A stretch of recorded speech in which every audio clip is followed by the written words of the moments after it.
What is going on, everyone? Thank you for joining the Tully Broadcasting. So, in today's video, we got a lot of good news and stuff like that.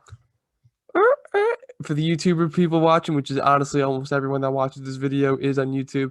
I'm pointing at my Adam Fox jersey, Mr. Norris Trophy winner, best defensive player in the league, but we'll go into that later. So we'll go into that. So we have Rangers news, we have more NHL news because we'll go into obviously the other players, that all the other great players that won all their trophies and stuff like that. And then we'll go into obviously the Stanley Cup, how that's going. Just to give you a little pre-warning, precursor to that, it's not going great for the Habs. Sorry. And then we'll go into obviously who the new Seattle Kraken, aka the Crackheads. We'll go into who their new head coach is and stuff like that, and how my opinion and stuff like that, what I feel, how he did and stuff like that, and who he is. We'll go into the NFL news that happened this week. We'll go into the NBA on the playoff series that are going on. Suns in 4. Let's go to the chip. And then we'll obviously talk about the NBA, like I just said. We'll go into the new college sports and what happened there as well, with the NIL. Big, huge news. Might be game-changing news. And then obviously we're going to start off right now with Giants, like we always do. We're Tully Broadcasting. We're the Giants podcast. Biggest Giants podcast in the North Country of New York, a.k.a. Potsdam. Got to give me credit, whatever it is, but we'll go into that, like I said before. So, yeah. So obviously we're going to say, like, the Giants, we're going to start with the Giants. We're going to start off with good news, and then we'll go into bad news because there was some interesting news that we just I literally just got this like a couple hours ago. Pretty scary. Not that big of a deal actually when you look at it, but I was shitting my pants. I shit a brick when I first saw it. So we'll obviously go into the good news. I'll start off like I usually like to, with the good news, and that is the boys are working out. The fellas are working out. If you follow Giants Wire, I think it is, you got to follow Giants Wire, stuff like that. Giants podcast. If you follow Giants accounts in general, they all be posting this pictures going around line on Twitter and stuff like that. And it was showing all the boys working out. Like DJ was working out with Saquon and with Kenny Galladay and with Sterling Shepard and with Darius Slayton. They were all working out together, and you love to see that because these guys need to make like some kind of connection chemistry wise. They need to start having some kind of chemistry going because that is so big for the sport. Like, especially because this has to be a year where Daniel plays well. This is huge for Daniel. Daniel needs to become friends with these guys. I haven't seen any videos come out as far as them working out and stuff like that with one-on-ones and, seeing that go on. But Daniel, his whole career, has experienced, sorry to the other Giants wide receivers, but has not experienced great play. When you have guys like Kenny Galladay, it's going to be a little bit of a transition period because Daniel's going to look at it and he's going to see Kenny Galladay. He's going to be like, oh, he's not open. But really, Kenny Galladay is so good 50-50 ball. He's pretty much open. So he's going to have to get used to that. So I hope they're working on one-on-ones together. And just, it's good for everyone, too, because you get the cornerback to go against Kenny Galladay, who is a top 15, top 10 wide receiver in the league. Probably more top 15. I'm going to bring that back. But, again, great player. And, again, it just goes to show the leadership that this young kid has. And this is why, like, yes, with the stats, is he the best guy analytically? No. But is he a great person, a great fit for the New York environment, and a great leader? 100%. It's the same thing with Saquon. This guy's always a freak of nature when it comes to athletic ability, and just looking at him just in general, he just is insane. He's got muscles on muscles. He's got muscles I didn't even know could have muscles. Those quads, everything, they call them Saquads. He's been balling out. I'm really happy to see that he's looking like he's making a great recovery, and you knew that was going to happen. When the injury happened with his ACL in week 2 against the Bears, Joe Judge was saying, like, this is going to be he said to Saquon, this is going to be I can't wait to hear the comeback story. So I'm super excited to see Saquon Barkley come back. He's going to be a great player for us. Love the guy. I'm really excited to see where he goes. And like I said, this is good news. You love to see these players start to practice with each other. Another huge thing I saw was you saw Andrew Thomas and Azeez Ojulari, who were both roommates in college and were great friends in college. They were working out with each other as well. You saw, it was actually kind of cool because I remember doing this in high school when I played football. It's kind of a bum, but whatever. So you kind of saw that they did this thing where it's called like a mirror drill. So Azeez Ojulari was just going back and forth, and Andrew Thomas was like doing his pass blocking, like sort of like he's going back and forth and like how he would go down the line. So it was pretty cool to watch that. I'm super excited to see these kids work, and these kids are our future. Ojulari was a rookie this year, and Andrew Thomas he's going to his second year. He's got to be our guy. Especially because we need a left tackle. We need a left tackle. So we need a left tackle. We need an offensive line. I'm super excited. I hope he's the guy. He played well in the second half of the year. Granted, again, it's not about the greatest competition, but still, he played a lot better than he did to start off. I'm excited. I'm excited. A lot of these kids are just look like workhorses, and that's what I always wanted a team. When you had OBJ and stuff like that, he was obviously built with natural talent, but I just felt like his heart wasn't in the game. He was always about me, put the flashing lights on me and stuff like that. Whereas these kids and these guys and stuff like that, you never really hear anything.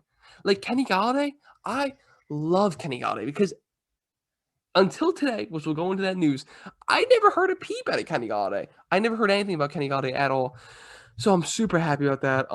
Sterling Shepard, Saquon Barkley, you just don't hear things come out from these guys. And if they're coming out and saying something, it's usually stuff that everyone kind of agrees with. They're like, yeah, we agree with that, yada, yada. Great guys, great leaders. Really looking forward to seeing where this team goes, and especially seeing where the chemistry is between this team, because they all seem to want to play with each other, and they all seem to be friends and be like a coherent group. So that's that part. That's the good news for this week's Giants. Now we're going to walk into the bad news. Thankfully, when I first saw it, I thought of DeAndre Baker. But if you don't know, Kenny Golladay, I'll get the picture right now. So pretty much he's facing charges for contempt. Kenny, all right, so I'm on, I'm just watching TV, watching little Master Chef, my mom, no big deal. And I'm watching TV and stuff like that, and I'm relaxed, and I'm looking at my phone, and all of a sudden I see Golladay faces contempt charges. I was like, huh? Like, I don't know about you guys, but I don't really follow the legal system that much. I don't really know anything about laws and stuff like that. I saw this, and I was like, what? So Kenny Golladay is definitely... It's stupid. It's pretty much dumb. So I had to read into it because I was like, is this legit? Like, is this serious? Are we going to have problems? Because when I thought about this, instantly went to DeAndre Baker, got PTSD, flashbacks of me and my cousin in the hot tub talk, getting mad about this. I was like, oh my God, flipping out. So I read into it right away. It's just dumb. It's more like legal, civil bullshit. It's nothing serious. It's not like a gun charge or anything like that. Like, that's what I was nervous about. It was going to be something to that degree. When I really read into it, I think pretty much like something happened with like memorabilia or whatever, some weird thing that he signed. And then there's like some beef with like his past agent. The article was kind of confusing when I was reading it, just like most of this law shit is. So when I was reading it, I was kind of like a little confused on what was really going on, but pretty much it's nothing. It's probably going to get, I think he was so pretty much to wrap it up, he was supposed to go to a court date in December, and then he didn't. For some reason, which the only thing I'm aggravated about is it was a fucking Zoom court. It was like, obviously during COVID and stuff like that. And I still think they actually go on Zoom for courts and stuff like that. But it was fucking Zoom court. It's like, brother, you can hang out in your pajamas and do it. You don't even have to go to the townhouse. Like, you could have just done it in your pajamas with with the button down shirt. Like what are you doing? It's something stupid, But like I said before, and why I love Kenny Golladay so much is you never heard shit like this come out of him. Not a peep. Great guy, great player. This is just dumb. And again, I was worried about it first, but guys, it's gonna get chalked up to like just some like lawyer shit. He's gonna have to pay like a fine or whatever. He's gonna be fine. There's gonna be no like legal problems, especially like no suspensions, stuff like that. So nothing big going on as far as football wise for the Giants, especially. There is a little bit of NFL news we'll go into.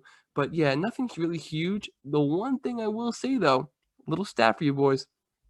This is the last month that there will not be football until March of 2022.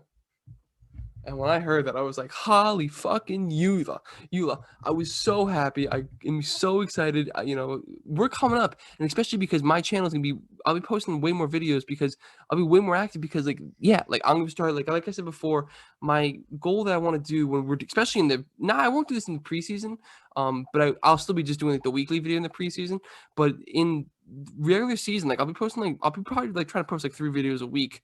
I'll be doing like predictions of the games, betting, things like that. Then I'll be going into, the actual just recaps of the games. And then I'll be going into like what I think the Giants need to do to win the game, stuff like that. Like, these are my ideas. I'll be also live streaming every Giants game in the regular season.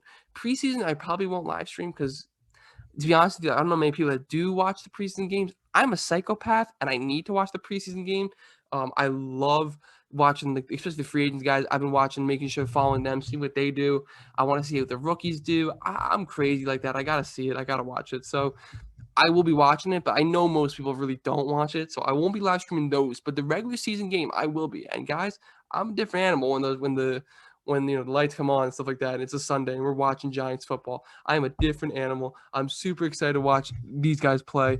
Again, I love this team. I cannot wait to see how they play. And yeah, I hope you guys enjoy. And I really want to see the interest. Like, who's gonna watch the live stream with me? Like, I'm gonna be watching it. Obviously, I can't live stream the game, but how it's gonna work is it's gonna be mute. Like, you won't be able to hear the TV because I'll get in trouble for that. But what you will be able to see is like my play-by-play reaction, and I'll be like having reactions to the play. I'll be freaking out, stuff like that. And I'll be almost doing like a play-by-play sort of thing. You can watch it with me, like I said. I'll probably have the game in my headphones. Like, I'll be able to like listen to it in my headphones, stuff like that, so I could kind of like still like feel the crowd noise and stuff like that, and listen to like the announcers and stuff. But yeah, it's gonna be tons of fun. I'm actually super excited to start live streaming these games. But when I'm doing that, I'll be in college and stuff like that. So, but yeah, I mean, that's pretty much all Giants news per se. And now let's go hop over into, we got the Giants right here. We got my boy Saquon, the flag, and now Adam Fox. I was thinking about wearing the jersey, but I thought that'd be a little awkward if we just had emptiness on the left right here. I'm a big symmetrical guy. That'd be weird. But Adam Fox. I am super, super, super excited for this young kid, Adam Fox. I think he's a fantastic athlete, fantastic player, you know. And guess what, boys? Like I said earlier in this podcast, he has won the Norris Trophy. I wasn't really sure about it, but when I was thinking back to the Spittin' Chicklets, what they were making their opinion for Adam Fox for us, they said there's two arguments you can make, and they're pretty big arguments. Cal McCarr, he didn't play in that many games this year. He did play in a decent amount, but he didn't play in as many. He missed like 10 or 15 games. And if you think about that, that's like a fifth of this year. So he missed a decent amount of games this year. And then so that's the argument against him. He's probably, in all honesty, he's maybe just a step above. Like, him and Fox are really good. It's kind of hard to say who's better. I think universally, I'm going to say Fox is better because I love the guy. But I think universally, I think most of the other fan bases and most of the other league and stuff like that, they would say that probably McCarr is better. And then you obviously got to go into Hedman because he was the other candidate as well. And the thing with Hedman was, yes, is he a top defenseman? Yes. Is he a fucking stud? Yes. But the problem with him is he didn't even have his best season. So it's kind of hard to be like, yeah, this guy deserves the trophy when he didn't even have his best season. So that's a little difficult, especially because he's won it so many times too. I think they want to spread the love, and they gave it to him. And I didn't really, I was talking to my buddy. I was like, I was super excited because he follows the Rangers like I follow the Giants. I've just gotten recently to the Rangers. But he's been following the Rangers like his whole life, his whole like childhood and stuff like that. And he was saying that Adam Fox, and this has honestly made me even love Adam Fox even more. He's living the dream that all like New York Ranger fans always want to live. He's actually, because he grew up in Jericho, New York, which I believe is in Long Island. Look that up for me. Can you look that up for me? Okay, never mind. Tough. But yeah, so I had my producer over there slacking, if you ask me. Okay. I can't. I'm busy. I'm doing this. So anyway, yeah, my producer, we'll have to talk to her. Gonna get a cut in the pay. So anyway, yes, definitely, where was it? I lost my train of thought. Oh yeah, so he's from Jericho, New York, which I believe is in. Okay, cool. Look up Jericho, New York. I believe it's in Long Island. We'll double check my producer over here. So yeah, he's from Jericho, New York, and he grew up a Ranger fan. Like, his whole life, he grew up a Ranger fan. There's pictures going viral. I think the Rangers posted of him like as a kid with like the flow and everything. Like, I think he was like not even like 12 or whatever in a Rangers jersey and stuff like that. And it was super cool too because he got the jersey, or he got the trophy from Ryan Leach, who I believe. I mean, he played in the 90s, early 90s. He was actually on the last team, I think, that won the cup for the Rangers, which was in 94. And he's one of my dad's favorite players. I believe he was the last Ranger to win the Norris Trophy. So thank God it's back where it belongs, in the Garden, in New York, in the Mecca. So I'm super happy for that. Great player. Again, I can't wait to see his career went, and again, where his career goes. And I'm super happy that, okay, Jericho in Long Island. Thank you, producer. We might not cut her. We might cut her pay from $100,000 to $99,000. We'll figure it out. But anyway, so yeah, I'm super excited to see where he goes. I love the guy.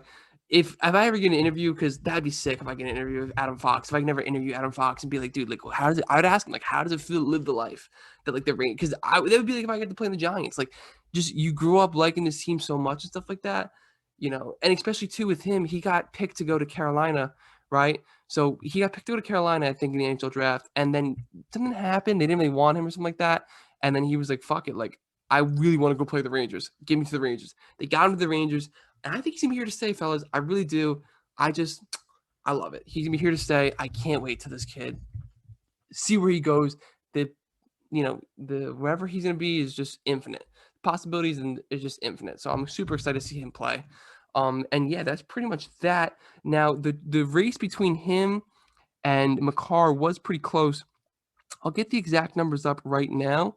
I believe it's like a difference of like nine votes or something like that, something crazy. So Adam Fox, he received. We got it right here. So Adam Fox received 40 first place votes, and Cal Makar received 31 first place votes, and they're out of 100, I believe. So he received 40 out of 100, and then Cal Makar received 31. So it was a very close race. But at the end of the day, he got it. And yeah, again, super excited for the kid. I'm super happy for him.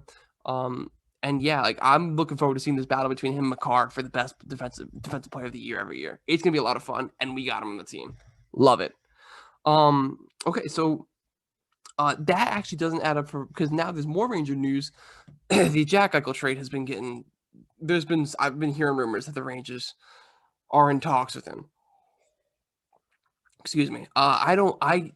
I love Jack Eichel. He's a fantastic player, fantastic young player. I think he's like 24 or something like that. Great player, one of the best centers in the league. My problem is what you have to give up for him.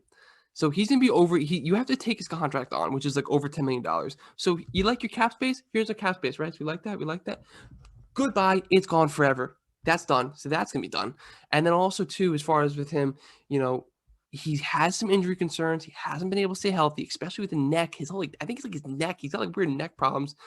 He hasn't been able to stay healthy really his whole career, which is very short, but still he hasn't been able to stay healthy. And then what you have to give for him, like Capo Caco, gone. He's gonna be gone. Another young stud, another young like maybe Vitali, or Keandre Miller, or another young player that we have on our team, gone. And then probably Buchnevich, something like that. I saw him in the rumors, stuff like that, gone. Excuse me, sorry. A couple first round picks, gone out the window. Ooh, let's put this all in a little basket right here. Yeah. That's going to Buffalo. Peace out. I believe Buffalo is probably that way, so we'll throw it that way. That's going to Buffalo. So yeah, again, good player and everything, but at the end of the day, I don't want him for what we have to give up. Again, I like him as a player. I just don't want him for what we have to give up. That is a problem to me, to be totally honest with you. So yeah, I mean that's really that. As far as Ranger news goes, so we got the Giants, the Rangers news out of the way. Like we said, we are a Giants and Rangers podcast all the way through and through. Love New York. Let's go. Actually, tomorrow we're going to Yankees game tomorrow, me and my family. So that should be a lot of fun. Looking forward to that. Seeing Yankees Mets. Hopefully it might rain, so hopefully it doesn't get delayed and just get screwed up like that. But let's see where that goes. Looking forward to that.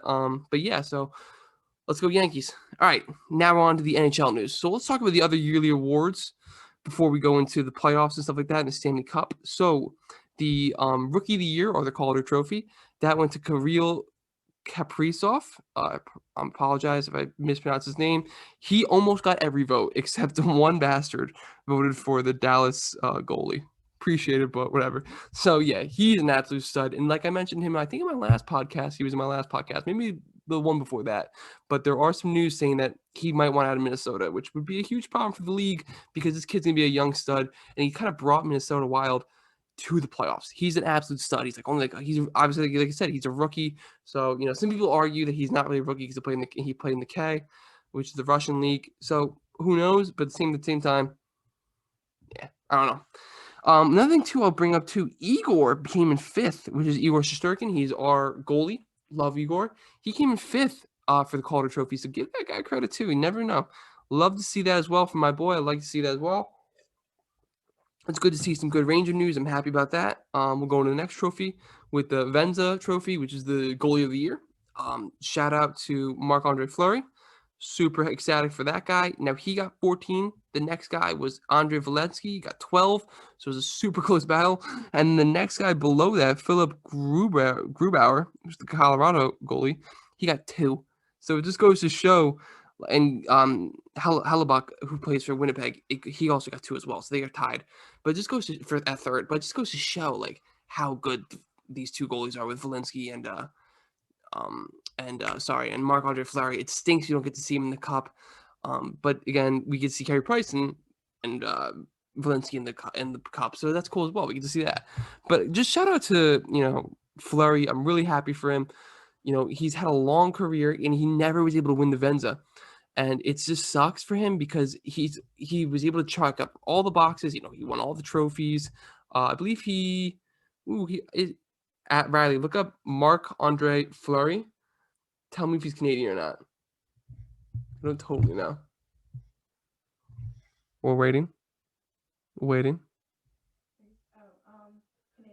Yep. Okay, so he's won tons of gold medals too with the Canadian team. Thank you, producer. So again, like he's had a fantastic career, but he was never able to reach the hump and get the Venza trophy. So finally got it and he deserves it. Good for him. Valensky is going to get plenty of his in his career and stuff like that because he's a very young stud, best goalie in the league. So that's to come. We'll be going more into him later when we talk about the Stanley Cup. Obviously Adam Fox, like our boy, he won the Norris, like I said before. And then the Hart Trophy that went to it's crazy. Unanimously, everyone voted for Connor McDavid, and some people are mad about this. They're like, what about Austin Matthews? And my thing with that is, yes, Austin Matthews is a fantastic player, but Connor McDavid is able to move that puck around so beautifully. The man scored over 100 points in a shortened season. If you get 100 points nowadays, that's like impressive. He's so good. And if you get 100 points in regular season, like nowadays, that's like a clap up to you. It does good season. He got in 56 games, and it was over 100 points. Absolute stud, really good. Congrats to him. Yes, is McDavid fantastic, especially the amount of goals that kid scores? Yes. Or I'm sorry, Matthews, the amount of goals that kid scores? Yes. But good for McDavid. He deserved it. Best center league. And we'll go into, obviously, we have the All-Star teams and the second All-Star team. So the first All-Star team was Andre Valensky, which is actually kind of funny because the Venza, you would think the Venza would be on the first All-Star team with Marc-Andre Fleury, but Valensky's on the first All-Star team. Then you have the boy, Adam Fox, as defenseman. Next to him, you have Cal McCarr, Connor McDavid, Mitchell Marner, or I'll just say the teams as well. Connor McCarr plays for the Avalanche. McDavid plays for the Edmonton Oilers. And then you have Mitchell Marner plays for the Toronto Maple Leafs. And then you have the Rat. You have him, Brad Marchand. Hate that guy. Plays for the shitty Boston Bruins. Sorry, fans. Don't like him. And then you have, obviously, Marc-Andre Fleury. Plays for the Knights. Great goalie. Venza winner. Like I said, a little funny. Whatever. Then you have Victor Hedman, another great defensive player. And then you have, obviously, Dougie Hamilton, another great defensive player, plays for the Carolina Hurricanes. Austin Matthews plays for the Toronto Maple Leafs, sorry. And then you have, obviously, Mikko Rantanen, who plays for the Colorado Avalanche. And then you have another guy in Jonathan Hubauer. Apologize for mispronouncing that. Tough name, but he plays for the Florida Panthers. So those are two All-Star teams. You had to figure that our boy Adam would be on that team. But that I wasn't interested in. I was like, yeah, whatever. I kind of figured most of that. I go to the rookie All-Star team. Guess who made a little appearance in that one? Let's see. Keandre Miller at defensive, all-rookie team. Huge props to Keandre Miller. Really excited for the kid. He made it on the all-rookie team. Fantastic player. I loved watching him. He's huge. Comes out of Wisconsin. Wisconsin tough. Like a shout out to Big Cat Barstool. So yeah, he was on there. A couple of other guys, like Kirill Kaprizov was on there as well. The other guys I don't really know too well. But yeah, Keandre Miller was on there as a defensive player. And I am so excited to watch Keandre Miller and Adam Fox. They play on different lines because Adam Fox and Lindgren on one line together, which is a great pairing. But then earlier in the year, it was Trouba and Miller. So I'm interested to see if maybe in the future, like it's going to be Fox and Miller on the line because I think they're like a year apart, if not the same year. Riley, look up how old Keandre Miller is. K, and then Andre, and then Miller. Let's get nature. Let's get nature. 21. Okay, so Adam Fox is a couple years older than him, but still 21, and the kid's playing fantastic. So huge shout out to that kid. I'm super excited to see that. And big shout out to them, really, honestly. I'm really happy to see where this team goes. And that's why I don't want us trading away for fucking Eichel, is because I want to see this team grow and develop into what they are supposed to be and what they're meant to be. All right, so that's that with the yearly awards. That's wrapped up. Super excited. Again, really happy for my boy. We'll go into the Stanley Cup. So Stanley Cup, boring. born with a capital B. You know, I feel bad for the Canadians. I feel bad for shitting on them like this, but God, it's just Tampa Bay is good. There's nothing you can do about it. Nothing you can do about it, and it sucks that it's not like Tampa Bay and Canadians sorry, the Knights. I think that would have been a better series. Especially if Fleury could probably pick up his game a little bit, but I think that would have been a better series. You know, it just sucks for the Canadians because they just don't really have anything except like Cole. They have Cole Caulfield, Shea Weber. They have another dude too. It starts like a P. I can't remember his name, but they have some good players, but they're nothing close to what the Tampa Bay Lightnings have. They have Kucherov, they have Stamkos, they have Hedman, Point, all just top players in the league. And then they have Valinsky in that too, who just stops everything. So it's a little unfair. It's 3-0 right now, and honestly, I'm sorry, but this is probably gonna be over on Sunday. It's probably gonna be a 4-0 sweep. It really stinks. I hate to see it. Maybe they can win one game, but I don't see it. I don't see them coming back. I don't see them winning 4 games in a row. I just really don't, especially how they've been getting played. I've been murdered. Like I turned the game on. I was watching it with my mom. I turned the game on for I missed the first period. I turned the game on for maybe 10 minutes, and literally the first couple minutes of the second period, which I put on, it was 2-1. I was like, oh, it's a good game. It's a good game. Literally, it was a 2-1-0. Like the Lightning was just literally 2-1 with the 2 players with the goalie, and it was just 1-2 cross crease, fucking easiest goal ever, 3-1. I was like, this game's over. Look at the score again, 4-2. I was like, it's done. And then it was 6-3 by the end of the game. So yeah, that was definitely a tough series. It's definitely been a tough, Stanley Cup, and it has not been the kind of Stanley Cup that we're looking for as far as crazy games, stuff like that. It just hasn't been that. But you hate to see it, but at the same time, I don't know. I don't want to say back-to-back champion, but we're probably gonna get that in the Lightning. But I digress. We'll go into that, especially next week when we probably will find out. Well, I think we definitely would find out who the Stanley Cup winner is, even if it goes to 7. I think that probably would end up being able to figure out who the Stanley Cup champion is. But honestly, I think by the time it's Sunday, we're gonna know the Stanley Cup champion is, and it's gonna be the Lightning again. Whatever. So we'll go into Seattle Kraken, aka the Crackheads. They signed a new goalie, or they signed a new coach, first ever head coach in franchise history, and Dave Haskell. I believe that's how you say his name. So the word in the street with this guy, and again, I get most of my hockey news from Spit and Chicklets. If you're not listening to Spit and Chicklets, you should listen to me first, and then right after that, you should listen to Spit and Chicklets, and then right after that, you should listen to Pardon My Take. Great podcast, love those guys. Actually, they're kind of like what I want to become. I want to become like those guys. But if you listen to, I was listening to Spit and Chicklets, and their opinion on him was that apparently the word in the street was, he was a really good college coach and stuff like that. And he tried bringing his college coach mentality to the NHL, and a lot of guys that have guaranteed contracts for 20 years are like, hey, bud, we're on this fucking team a lot longer than you're guaranteed to be on this team. I don't know who you think you're talking to. And they didn't really respond well to his kind of coaching, which is really tough. And the words of I think Paul Bizanet or Biznasty was saying he's kind of a hardo. So that sucks. I mean, that sucks that he gets that rap. I'm happy that he gets a second shot.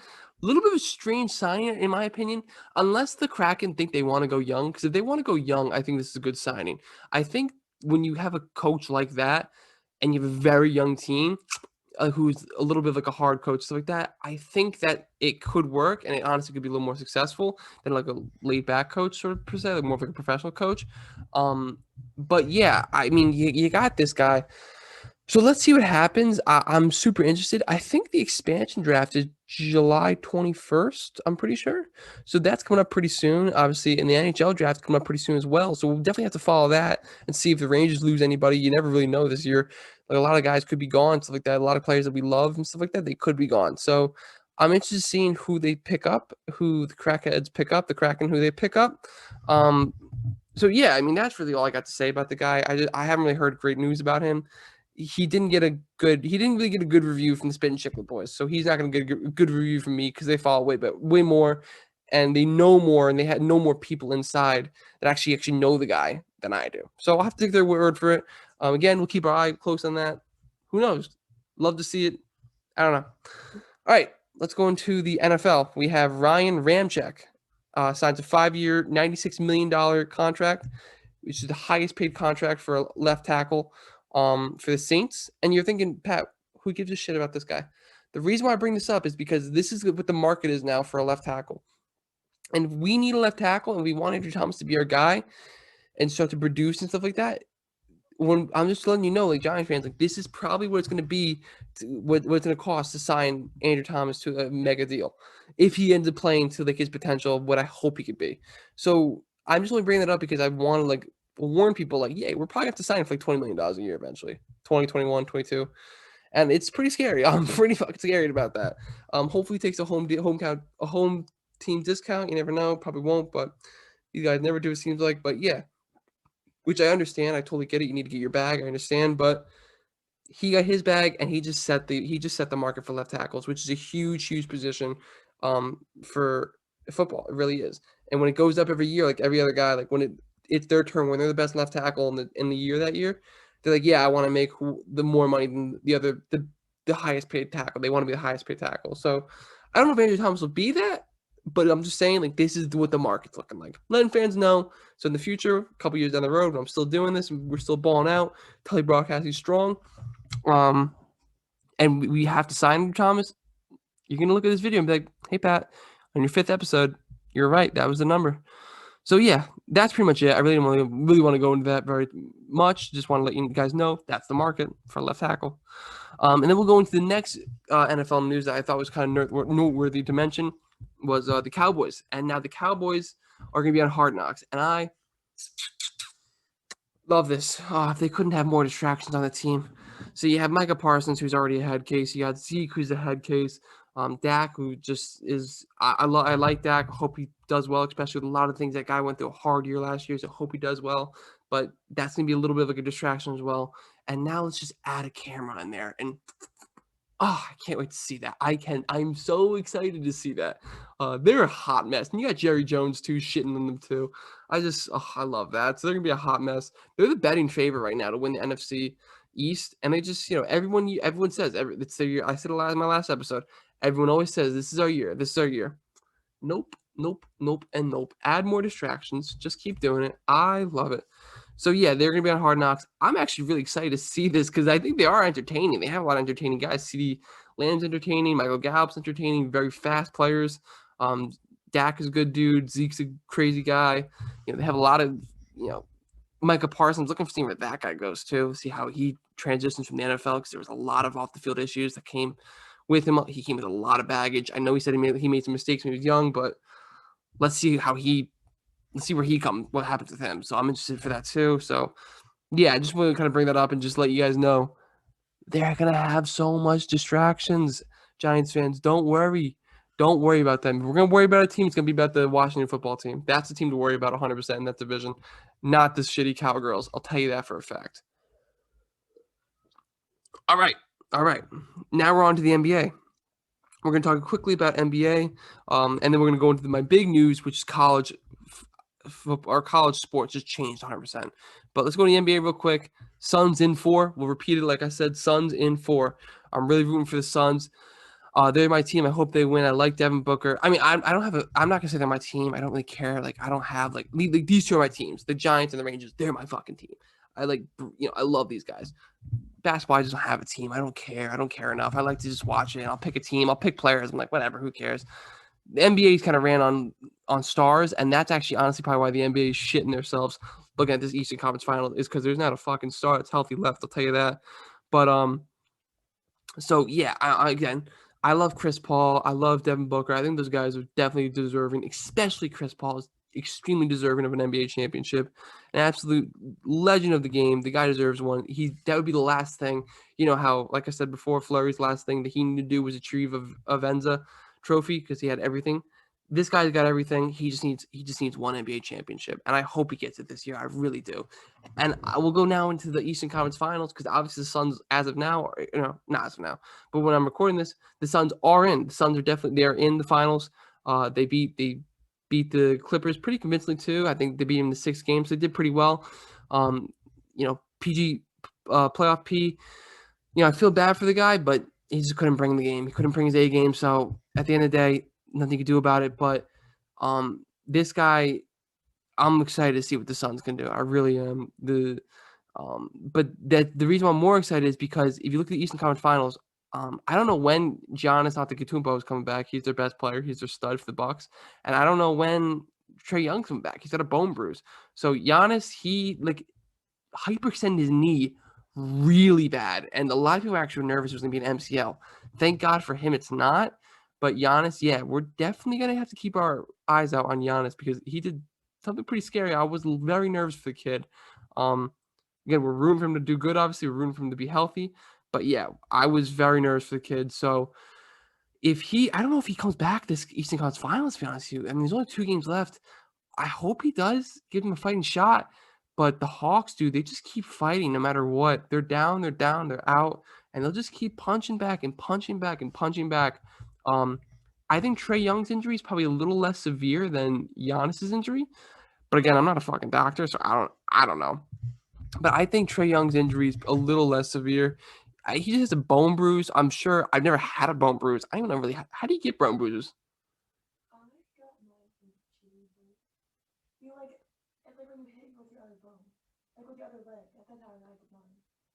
Oh. It's like hard impact. Oh. Okay, so my producer over here is saying it's like hard impact on your bone and stuff like that. So yeah, I don't know if she's probably not picking up on the mic, but yeah, I mean that's kind of tough. Yeah. So how long do you think how long do you think it'll take him to come back and recover? 2 weeks. All right. So no offense, you're not a professional athlete. So hopefully, you never know. Maybe I guess he'll probably come back. So that's what I'm saying. I think his injury is probably a little less severe than Giannis's because he had a tough knee injury, and those are tough. And even if he does come back, because I bet he probably will try to win Game 7.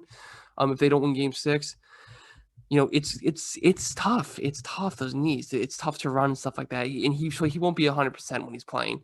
And like I said before, the NBA is shitting themselves because they're watching this right now, and the games are boring. It's legit. Like the best player on the Hawks is probably Llewellyn Williams, and the best player on and no disrespect to these guys at all, but they're just not the stars of the league. And the best player on the Bucks is Chris Middleton. Like, he's not a star. Llewellyn Williams is a fantastic player. 6 man of the year every year. Like, he's in contention. Awesome player. Great guy. I love him. And same with Chris Middleton, another great player. But they're not your stars. And the NBA is built on stars. And everyone wants to watch the stars play. So, which is kind of why I think the NBA kind of sucks, to be honest with you. So, yeah, I mean, that's really that as far as that goes. I don't really know who's going to win. I'm rooting for the Hawks. Get a root for the dog. You never know. Like I said before, like every division, every playoff, everyone starts off like, oh, the Hawks, they suck. The Hawks, they suck. Or they'll be down, they ain't winning. No way they win. And they just fight. They'll just punch you in the mouth and fight back and keep going. So who knows? Who really honestly knows at this point? So yeah, I mean that's all I really gotta say about the NBA. Like I said before, Hawks and four guy. We love him. If we can get him on the pod one day, that'd be sick. But he's a great guy. I'm looking forward to maybe getting him on the podcast one day, and I'm looking forward to seeing hopefully the Hawks win. Again, I'm really rooting for them. Hopefully do good. All right, so let's wrap off with college sports, and it's taken a 360, baby, like no other. We're gonna wrap up my monologue. Actually, right after this, I have an interview with a fantastic special guest, my soccer expert. It was awesome interview. Really looking forward to you guys listening. About like an hour long, so this is probably like an hour and a half podcast. You're gonna really be able to experience a nice little long podcast for a while. So yeah, again, great video. I'm really looking forward to you guys watching this. It was an awesome time having him on. Love to have him on. We're gonna have him on for the Premier Leagues, stuff like that. So yeah, he's definitely coming on again. But yeah, so before I send you guys off to that, we'll finish this off with talking about college sports. So college sports, the Supreme Court has just came on and they've allowed for the NIL to be passed. And you're like, yo, Pat, what the hell is the NIL? The NIL is name, image, and likeness. So players now can sell their name, and they could sell their likeness and stuff like that, and they can make money off of their name and their image and their likeness, like the fucking thing says. So they can do that, and that's huge to them, honestly. And I've always kind of thought like it's a little bit of crock of shit. I never thought. My opinion is I never thought that because I've heard some people say like these kids should just be paid almost like professional athletes are. They should be like legitimately like given a paycheck for being a quarterback on the Clemson football team. I disagree with that, but where I didn't disagree was like how Clemson's making money by selling number 16 jerseys. It maybe doesn't say Lawrence on the back, but it's Trevor Lawrence's jersey. Like it says Lawrence. It's if it's 16 and it's in Clemson, and it's when Trevor Lawrence is playing. Everyone knows it's Trevor Lawrence. It's the same thing with Deshaun Watson. When Deshaun Watson was playing in Clemson and it was number 4, you all knew that was Deshaun Watson's jersey. So, they weren't getting a dime of that. And I kind of thought that was a load of shit. Now that's not going to happen anymore. So, but my only fear with the NIL, I think it's fantastic. Like I said, I want these players to make money, especially make money off of things like autographs. I think these kids deserve to make money off of, if they want to make a YouTube channel. We had Destroying, I think is his YouTube channel. Um, he was a kicker for the UCF, and he got kicked out because he monetized his YouTube channel, and that's where he really wanted to do that. He wanted to do both and stuff like that and try to balance that. But I think it's a load of shit. Like you should be encouraging these kids to try to like make a name for themselves. And this is what we want. The kids get sent off to college to try to like make a name for themselves and to try to like experience like life experiences. And if he wants to try to do something on YouTube, which he was successful at, and a lot of people were watching him, stuff like that, then why not? Why fucking not? I always got really annoyed by that. Again, my only problem is I just didn't want players getting like actual paychecks to play football. Just I thought like they should be getting money for endorsements and stuff. I thought that's what they deserved, and that's what they're getting. Now, my only fear with this, and there's two fears. My first fear will go into this is there's like legitimately like no rules. It's the Wild West right now. Like they said, like, oh yeah, I don't even think the people that wrote it like even know what the rules are. Like they said that they can't do anything with like drugs or alcohol. Like so like you can't be like buy Coors Light because it's just they're kids for the most part. Most of these athletes are, so like, they're not legal, and then you can't do anything with gambling. But this has been really confusing to me because Barstool now has like Barstool Athletes, and Barstool is a very heavy gambling website. So like I don't know how Barstool is able to do this if the thing says they can't do gambling, they can't be with gambling companies. A little confusing to me.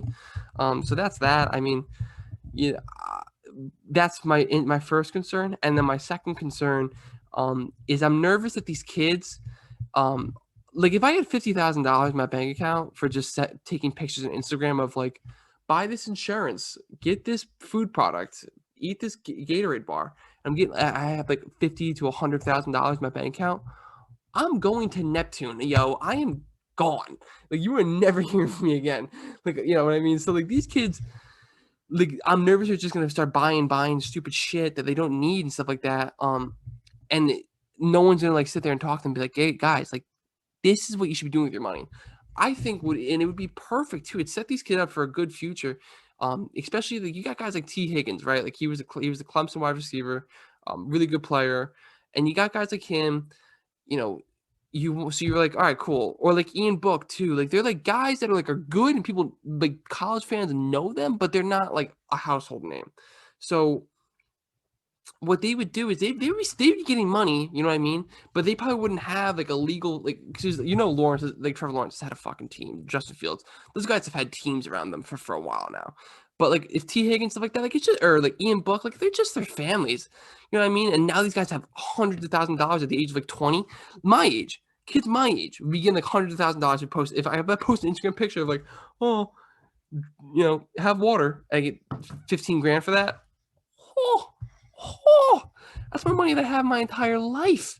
I actually don't even have that right now. My whole life, I don't even have that. So like these guys, you got to be worried. And I really hope that the college athletes and stuff like that, or college coaches and teams and schools really take a strong approach and try to get to these kids early and be like, guys, this is what you should be spending your money on.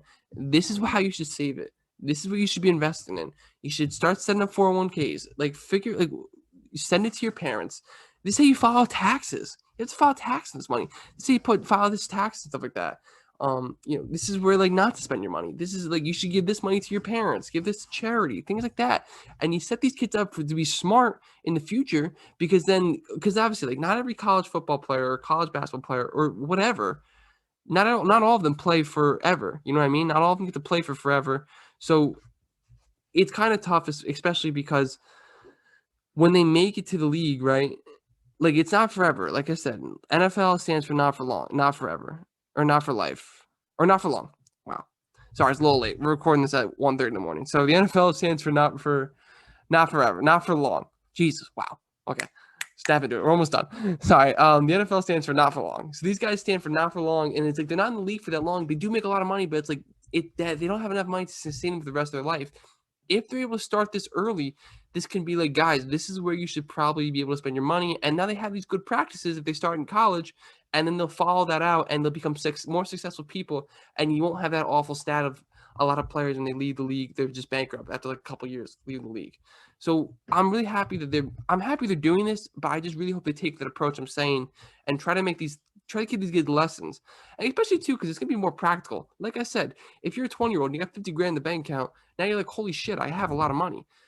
You can give these kids practical advice. Like, guys, this is what you spend this 50 grand on and where you should put this 50 grand. But back then, everyone gives you like, oh yeah, you guys got to invest, or put your money into this, or save it that. And a lot of these kids are like, bro, I have like $20 and it's going to beer. Like, that's where it's going to. It's like, I don't have a lot of money here. So it wasn't really practical, but now that it's more practical and these kids have a lot of money, it's going to make a lot more sense and it's going to be a lot more helpful. But all right, guys, so that's pretty much it. All I got from my monologue. But now, pretty much what I'm going to do right now is I'm going to send you guys over to my interview. Like I said, I got a very special guest. And like I said, this is going up every Saturday. And yeah, I mean, we give a cool outro at the end. So I hope you guys enjoy. But yeah, like I said, peace out. Thanks, guys. I have like $20 for like a 30 rack. We got Brendan on the line right now. What's up, Brendan? Here we go. What's up, Big P? How you doing, brother? Good. All right, we're talking about the college sports and stuff like that. And did you see the NIL has just been signed? No, I did not. The only thing I've been tracking lately about college sports was athletes being able to finally get some bread. That's the NIL. So the NIL is called name, image, and likeness. So it allows these players to obviously profit off their name, image, and likeness. But before we go into that, obviously we got to give you an introduction. This is B Higgy. You've seen him before. He's been on the podcast before. You haven't seen him though because this is before we had the face in. But right now, obviously, he's in Alaska right now. So I had to record it at this time so that he could record as well. But he's played college sports before. He's a collegiate athlete. He's my soccer guy, really, in general. He follows it a lot. So we're going to be going into the UEFA and the Euros, like I said earlier before. But yeah, before we go on that, I want to hear what your opinion is on these kids. Should they be making this money? And do you think this NIL was a good signing? Oh, of course. Yeah. I mean, it's kind of like, those kids have always, college athletes at the highest level. I wouldn't even really consider myself in on this. I mean, I play Division III. No one wants to give me money. You could have made it, though. I mean, moot point, neither here nor there. But like, I think those guys like Joe Burrow, those guys who are getting big money after I think specifically the guys in that play basketball, like March Madness, like jersey sales, like all that stuff, like signs, posters, like it's just easy little chits in the bank, and it just, it's you're supposed to make money off yourself, and it's kind of wrong that the schools continue to take more and more of that money. So it's about time that this kind of came back to the players, and it helps them out and like lets them send some money back home, because not everyone comes from a good upbringing. Not everyone's got mom and dads able to help them. Exactly, 100%. Especially too, another thing too that'd be pretty interesting is a lot of these kids can make autograph money. So if I sign an autograph, you can be selling, give me $1 for that, yada yada. They weren't originally allowed to do that. Now they can. Another thing too that I was just previously mentioning, and I want to hear your opinion on this. But my thing that I'm really excited for is, I feel like they're not going to do it, but I feel like the best thing that would happen is that these college schools and these teams and stuff like that show these kids. So, if you're like a star wide receiver for Clemson, you might have like 50 grand in your bank account at like 20 years old. And now you could show these kids like, hey guys, like you could really stand there with them and be like, this is how you set up a 401k. This is how you invest. And you could really give these kids practical advice, because before it used to just be in a classroom and you're bored, like not really paying attention to shit. Like, oh yeah, invest your money. Cool. Thanks. I don't have money. I have $20 for a 30 rack. Now it's like, I actually have $50,000 and I have no clue what to do with it. And I have to like report this to the IRS. So like, what the fuck do I do? So this gives these kids a lot of like practical like lessons. They actually have the money now, and now they can kind of see what to do with it. So what's your opinion on that? I hope they do that. I didn't really think about it like that. I didn't go there. I think it's a good point. I think what the hell was my point? I had something in my mind. You said something that was flashed an idea in my head. Oh, here it is. I think that the Image and Likeness Act being signed will actually kind of incentivize athletes to stay in college for 4 years, and I think that's good developmentally. And honestly, guys are always going to go to the league straight away if they can. Some guys will, some guys won't. But I think it'll incentivize some guys to stay in a little longer, because there is money there. They're not desperate to get after the bag as much. Honestly, that's a great point. And I don't I know if think you. developmentally, I think it does good for the players. I think they mature mentally, Uh-huh. physically. They get some time to get into the leagues, kind of step up. I mean, like Zion. Zion was ready to play in the fucking NBA when he's like 12 years old, probably. Yeah. But I think it's a good growing period for some of these guys who need it. And I also think it's good for college sports. It keeps some of these talented athletes there longer, Yeah, and also 100%. doesn't dilute like the draft every year, because every year, like, oh, so and so is getting out on his sophomore year, like it lets guys things build up in a natural progression, which will be kind of exciting for the fans, I think. No, I totally agree with you. And actually, what's pretty interesting about that too, you bring up Zion. So Zion was reported to say that he actually wanted to be at Duke for longer than what he was. But what kind of happened was, if you remember, he like had a freak injury where the bottom of his shoe just like busted and he like kind of like messed up his ankle. And they were like a little worried and everyone was concerned, like, oh no, Zion, this and that. And like he felt like he had to leave Duke so that he didn't get screwed on a contract or like lose money and stuff like that. But he had said, like, if I was making money and stuff like that, he might have stayed at Duke. So I mean, maybe people would like scoff at that idea, but nah, 100%. Like college is a lot of fun, and these kids get to enjoy themselves at college and do whatever they want, and not have to worry about money and stuff like that. 100%. No, yeah, those are all good points, and like I don't know, a lot of these guys, like, they're going to play ball and get into the league. Like, yeah, you got the guys who want to play and are actual college athletes, like they're student athletes or actually students in the classroom and athletes. But Mm-hmm. most of those guys are not student athletes; they're athletes, Yeah.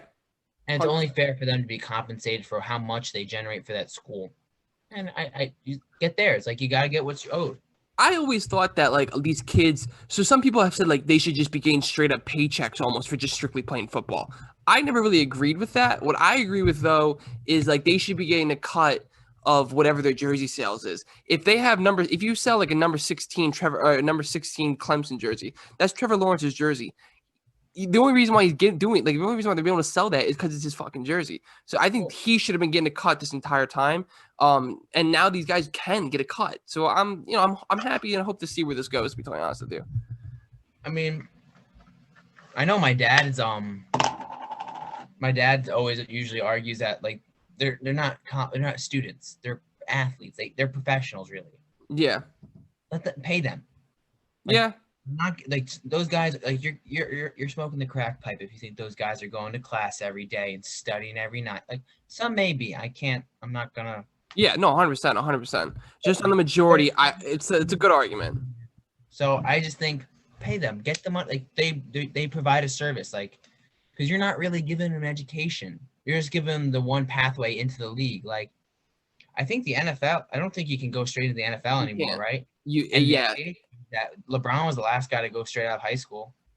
Into the NBA, I I think think LeBron was one of the last guys to go straight out of high school. you're right on the NBA. You have to do a year in the for you. You have to do. It's not even a year at college. You just have to do like a year after high school. You have to give it. So Yeah, you could so just be like, yeah, I'm not doing anything, and just take a year off. a You really lot of want. guys go overseas then and play a year out, like in the Greek league and shit. Some guys do that. Yeah, 100%. Like you saw that with Lamelo. He went over to the Australian League and was playing in the Yep. Australian League. So that does happen with some people. But the NFL, I believe, like you have to do like 3 years or something like that. Like most guys leave after like their junior to senior year, and senior year meaning like their red shirt. Like they might leave after their red shirt junior year, so they're really seniors. That's what they might usually do. No, I get what you're saying. I don't know. I think it's good they're getting paid. Ultimately, it's just money. It's just all it's about, and it's like it's kind of been shitty how guys have been taken advantage of and used by these schools for a while when they could have been making a pretty penny while maybe pursuing somewhat of an education for themselves. Yeah, So 100%.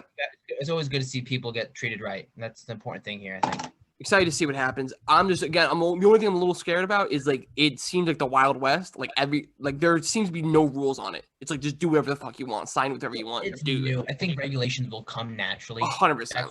They have So to. we'll see. Because I think what always will happen is someone's going to find a way to make a fuck ton of money. Yep. And someone's And gonna everyone's get like, off. that kind of seems sketchy. And they're Yeah. like, hey, you can't do that. Like, so that's kind of what's going to happen, I think. Someone's going to be like, yeah, that seems kind of immoral.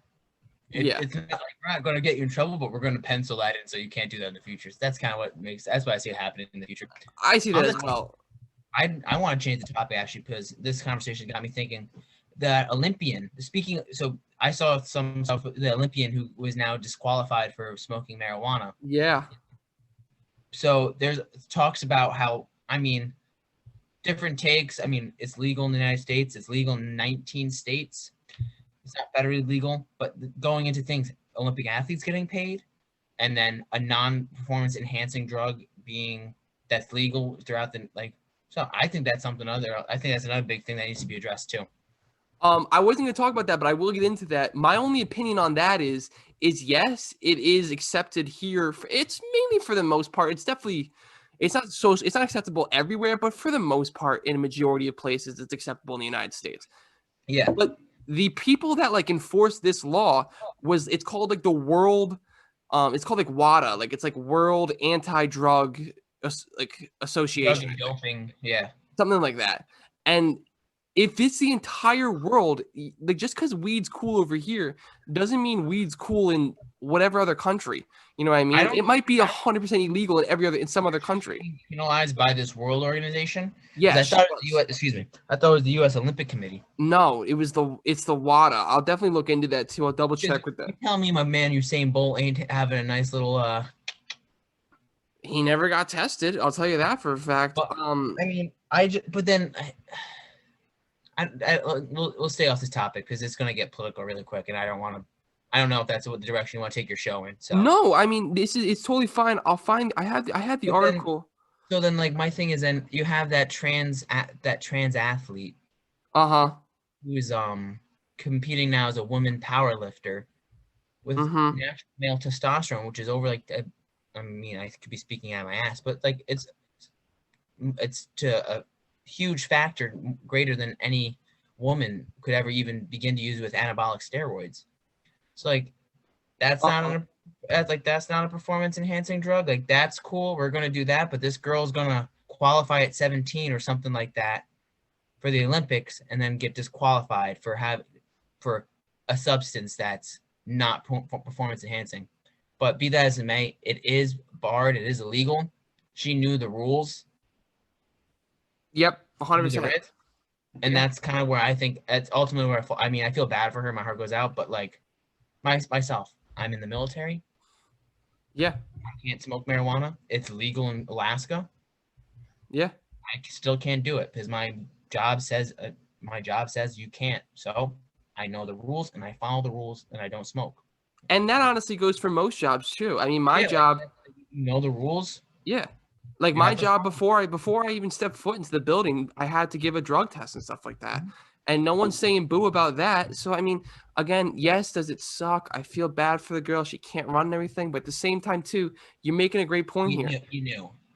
Rules are the rules. And, like, if the old saying says, you do the crime, you got it. If you do the crime, you better be able to go do the time. You know what I mean? So, like, again, it does suck. I feel bad for her. My opinion is she probably should be able to do it. Like, I'm okay with it, obviously. But at the same time, too, you really got to think about it. These were the rules, and you're right. Oh, yeah, from the governing body's position, they have to enforce the rules. 100%. 100%. I just think it's a shitty situation because I can see both sides really well. Yeah. And my heart goes out to the athlete. It does go out to her. I don't know how true it is. She's like, I was using it to cope with the loss of my mother. I'm like, oh, like, I don't. Yeah. Hey, listen, you can spin a tail and all PR sometimes. But if that's the truth, like, that just hits you. You're like, oh. That's sad. That's 100% sad. I couldn't imagine being that young lady losing my mom that young. Like, and you also got to think about it too. Like these Olympic athletes, they really like, an NFL football player. If he gets caught smoking weed, it's like a couple games off and stuff like that. Yada yada. And that's. I mean, the NFL, NBA, NFL, MLB, they don't care. Yeah, they're very, very laxed on their drug testing policies. 100%. Like maybe the past 5 years, you've seen that. Yeah, and they've always kind of done, and especially because this goes for PEDs too. It's like, hey guys, there might be a strange man that walks into the building from this date to this date. Okay, like wink, wink. Like I would probably not take a substance you're not supposed to take, and then they just like clean their bloodstreams and stuff like that, and get everything out of their system. and then they take the test, and it's only once a year too. They do the Yeah, like who can pass a drug test today? that too. So but yeah, again, but when I was going back to my Olympic point is like this she like the end, you get like every year you get another shot at the Super Bowl, every year you get another shot at the NBA championship. She gets one shot every 4 years, Yeah. and she's going against the entire world to to have one shot at this every 4 years. So she's not gonna be able to run. I mean, let's just say the girl's like 27. I have no idea what her age is, but I'll just give her like let's say she. I think she's might be in her teens. Oh, okay, shit. Then never mind. But If I'm right about who I think she is, she might be a teenager. she looked pretty old. I will double check on what her age is. I mean, she's kind of jacked, but like she is absolutely shredded. She's a professional athlete. Let's see how old she's 21. Okay, so at the end of the day, she's going into her career. That's fine. But my point, what I was trying to say, like let's say you're like you're 28, 27, and this is kind of your last shot, really. And then this happens to you, and now you get popped. The next 4 years, you're 31, 32 years old, and your fucking career's done. You're done. And it just sucks that had to happen. Again, I don't really know what the rules are, especially because if this is a whole like international thing, then I'm sure that people were like, yeah, here's the rules internationally. Like, here's the base rules you can't do internationally. Here's the drugs. Here's the things you can't do internationally. And if that's the case, there are some countries, obviously, who are not like socially acceptable with marijuana like we are over here. So you have to kind of put that into effect too. It's a world thing. It's not just an America thing. No, agreed. Yeah. I mean, like I think we're in agreement on that. Like it sucks, and I can feel for her. And I think in some aspects it does feel unfair. At the same time, she was aware of what the situation was. She kind of like she dug her grave. She dug her grave. Yep, 100%. Right. Actually, now we're gonna go into actually it's kind of crazy. She's a couple months older than Liam. That's wild. All right. Anyway, so now we're gonna go into obviously another. He will take her in the race. Yeah, 100%. We're gonna go into who actually Liam came on. He FaceTimed me. I gotta double check that he wants to make sure that's in there. He did. I gotta check with him first. I did tell him I was recording, but he like FaceTimed me. I think he's out with some friends and stuff like that. He FaceTimed me telling his opinions on Italy. So he's not saying that Italy's not that good. We gotta double check. I might have to do a retake of my monologue. Not that good. Or no, he said Italy is way better than England. So I might have to. We'll go into it though. We're gonna go into it. So obviously we're gonna go into the UEFA games, the UEFA Euro 2020. I don't know if you're really following it. I have been following it because I've been playing since. I haven't been able to, unfortunately, just because of the time difference. Like because most of the games are played like at 11, 10 o'clock during the week, and I'm at work. Yep. So I've been keeping up with like news and reading articles and just watching highlights and stuff, but it's kind of been unfortunate. Soccer has been tough to watch out here. Yes, but before we go into the Euros, I want to talk about your boys, Manchester United. The last time I had you on the podcast, you wanted to murder them because they were going to make Super League. Super League was destroyed. We got it. I'm sure your fanhood is back. You're okay? Normal? Oh, I mean, my fanhood is never shaken. I mean, you just were upset. Love United, hate Glazers.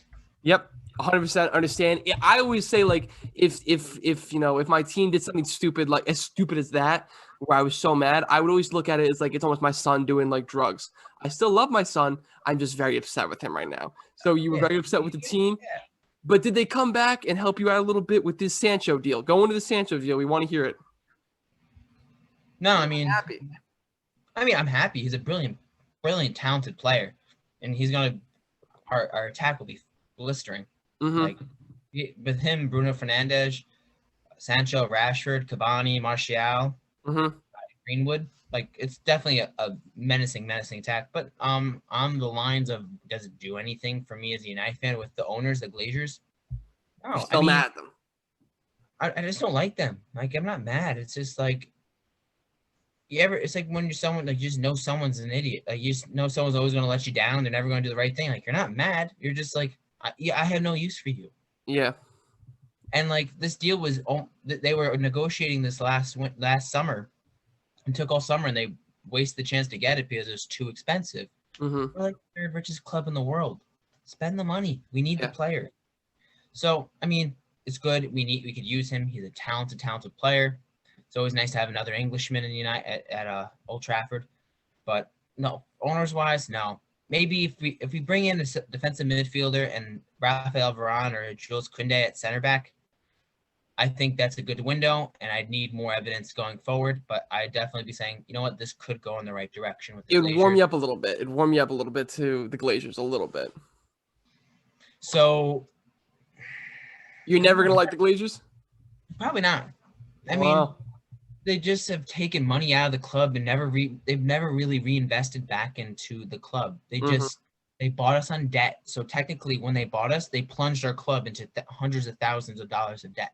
Yeah. And Manchester United have been debt free pretty much throughout the entirety of their existence. Yeah. And then Yeah. they came in and we have like I think almost $600,000 of debt. Yeah. So Wow.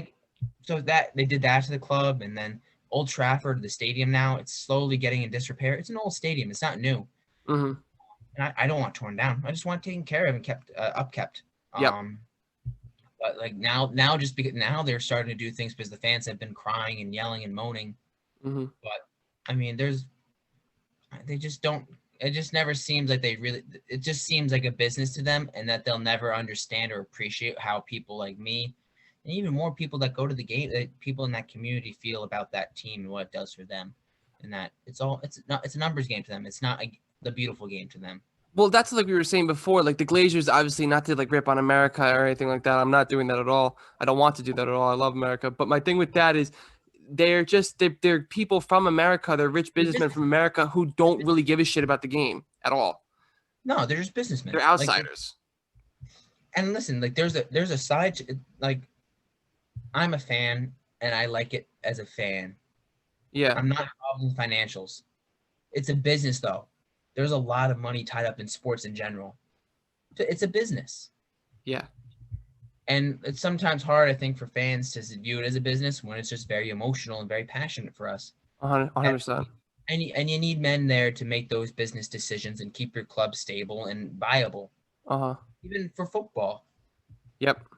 you have to make tough decisions. Like trading OBJ, that's a big decision when the Yep. Giants did. But Right decision in my opinion, but yeah, it was a tough yeah, decision. no, but that's a talented player. You moved a lot. You freed up a lot of cap space. Uh-huh. So there's decisions like that are financial and then you think about too, was he really right for the team at the time? Is he the player He was we not. need? There's sports aspects and then there's business aspects that come in together. But when you have guys that just look at the numbers and never about the team and the game, that's kind of what it's like at United sometimes it feels like. It's Like, yeah. oh, you came in second last year. That's good. You finished second. That's a lot of money for us. And you're like, yeah, but we're a sports team. And we want to win. We're supposed to try to win, not just be like second place gets you a pretty fat stack. Like that's the antithesis of the mentality of sports. 100%, 100%. And it is upsetting. It is definitely upsetting to see. And also, I want to go into because you mentioned the fans. And what I love about British sports is I was talking to my dad about this. He didn't believe me, but when British people and stuff like that with the fans, like they will force like if the prices are too high on like hot dogs and tickets, like they will riot and they'll be like, yeah, we're not going to your games. And they've forced the prices to be low and stuff like that because they actually are that passionate. Where like I feel like in America, we're just like, oh yeah, cool, like. That's the price of the ticket. It is what it is. I'll still pay it. It's kind of ironic, isn't it, though? Yeah. You think this sounds much more American than it really is. The British sound more American than the Americans, right? Yeah, 100%. Where it's like strictly Catholic. The British fan, like the European fans are very like passionate and like we're not paying this. This is our team. Like this is us. Like that sounds rather. It's just fun. I always get a chuckle out of that, just out of the idiosyncrasy that is. 100%. So, another thing too that you guys, I remember seeing you and Liam when you guys were texting in our group chat. You were saying that you think Sancho's going to get the number 7 jersey. What is that? So to start that at the beginning of kind of what that number 7 means. So back in the day, like early days of soccer, you didn't have a number for yourself. Each position had a number. 1 is goalie, 2 is right back, 4 and 5 are center backs, 3 is the left back, 6 and 8 are your 2 midfielders. 7 is your right. 7 is a winger, and then your strikers are 9, 10, and your left winger would be 11. So traditionally, a wide midfield player is a number 7. Yep. And so like number 10 is the goal scorer, the striker, number 9 is the striker. Like those are the 8, 6, and 8 are the big numbers. So 6, 8, 10, 9, and 7 tend to be the popular numbers for players for their positions. And you'll see players try to stick to those numbers for those positions even now. But Manchester United at number 7 is historic. So George Best wore it, Cristiano Ronaldo, Eric Cantona, the king. But so it's a very there's other players who have worn it throughout the times, and I just can't properly recall off the top of my memory. I don't want to misspeak. But is it Sir Bobby never wore that. But yeah, it's a very, very so coming from that, it's become an iconic number because we've had these illustrious players wear that number and make it it's kind of a cultural thing within the game. And that Manchester United, the number 7 is like here's like, yeah, it's the creme de la creme. It's the guy. Like Ronaldo was number 7 when he was at United. Like he was the guy. Wasn't he 7 at Real too? He was number 9 at first, and he may have switched back to 7 at the end of his career. Yeah. Where's he at Juventus? Juventus? I can't tell you. Maybe I don't know either. But yeah, okay, so that's pretty interesting. So it's kind of like their best player. What? I don't watch the Serie A a lot, the Italian league. No, but so that's pretty interesting. So it's kind of just become like whoever their best player is, or like whoever like their like generational player is almost. Oh, Memphis Depay also wore it recently. Angel Di Maria, Radamel Falcao, and currently Edison Cavani, Michael Owen. Sorry, ADHD brain. Yeah. But yeah. So a bunch of famous guys have worn it, but it's just kind of like an honor. 100%. It's like we think this highly of you. Mm-hmm. We want you to become the next guy that wears this jersey, and that makes it his jersey. Yeah. Okay, cool. Interesting. So yeah, that's the significance of the number 7. But it just sells jerseys too. Yep. Yep. All right, so yeah, I was interested to hear about that. So now I guess we've gotten out the Man U stuff. We've gotten all that out of you. Now we'll go into the UEFA Euro 2020 League. How has that been? Like you said before, you haven't really been following it, but it has been pretty electric. It's been mental. I've been betting on some of the games, and I am not the happiest person at times, to be totally honest with you, especially with fucking Spain. I want it to go nuts. What is good with Spain? They literally it was with fucking Croatia. What are we doing here, guys? They had a 3-1 lead, and the Croatia came back, I think, and they made it tied to 3-3 and go into OT. Respect Croatia. Don't say Croatia were runners up in the last World Cup. Really? France beat Croatia in the last World Cup final. So like, don't sleep on Croatia. They're not star-studded, but they have some really good players. Handanovic, Luka Modric, Ivan Perisic. There's more I could go off of if I have a moment to think, but no, they have some talented players. Kovacic. Yep. Some good players in that squad. So if I was betting, yeah, I'd probably put my money down on Spain to win. But I wouldn't sleep on Croatia. But Spain has been a very weird, kind of a weird entity at this tournament. I think a lot of it has to do because they've lost that golden generation, the guys that won the World Cup in 2008 or 2010. Yeah, 2010 in South Africa. Yeah.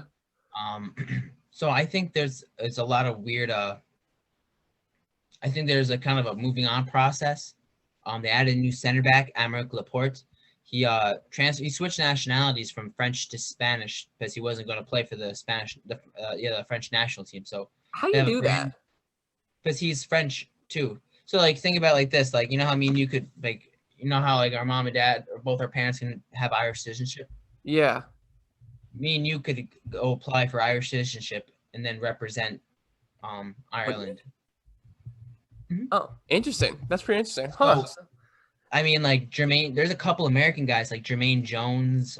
There's a couple American guys that their dads were in the military. So they were born in Germany to German mothers, but their dads are American and they're like well, I'm not really good enough to play for Germany. I can play for America.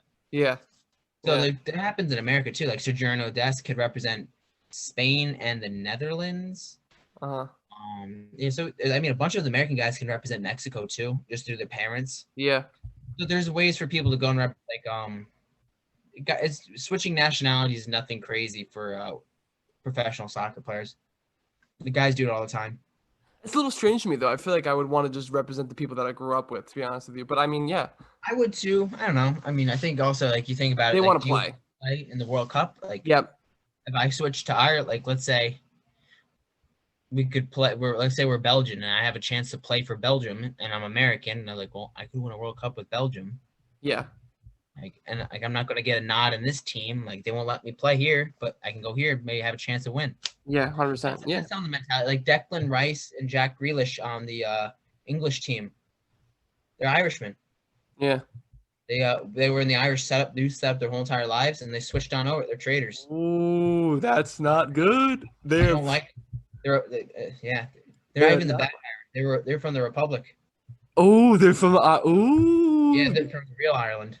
Damn, they're from the wow, we're getting pretty dicey up in here, but wow, okay, so I did not like when Jack Grealish and Declan Rice switched over from Ireland to England, I was like, you're not real Irishmen. wow, I wonder what the people of Ireland have to say. What do they say? Have you been reading? They don't like them at all. Really? Oh, I hate them. Have you been talking to any of our family members over there, seeing what they think or no? I've never asked Donald or anyone really about that, but I mean, from what I've heard from the punditry I've listened to, the Irish ain't too keen on them after them leaving the youth setups. Yeah, I mean, thankfully, I'm pretty sure. Thank God. I think the relationship between Ireland and England has gotten way better than it was in the past. It is. There's still some, but there's still some heated rivalry and stuff like that, and that's just not the move. No, 100%. That's pretty messed up. Wow. All right, that's breaking news to me, to be totally honest with you. Listen, I'll be anti-England for that reason. Let's do it. I'll get on that bandwagon. So I guess I gotta ask you, who are you rooting for right now? Well, I was rooting for Switzerland. Yep. But they're out. I like the Swiss. I thought they played some entertaining soccer. Right now, I'd probably say I'm going for the Danes, for Denmark. Okay, just going for the underdog. Major underdog. Yeah, underdog. They lost one of their star players in the first game. He had a heart attack on the field. Oh yeah, that was. And they just had some crazy goal, like just some good games. And they've worked as a team. It's nice to see that, like you play as a collective, like you play, like you're not playing outside yourself. You as a team are just playing that well together. Like as a unit are working, and that's always great to see in sports. Like just guys come together and have that. Yep. They make each other better.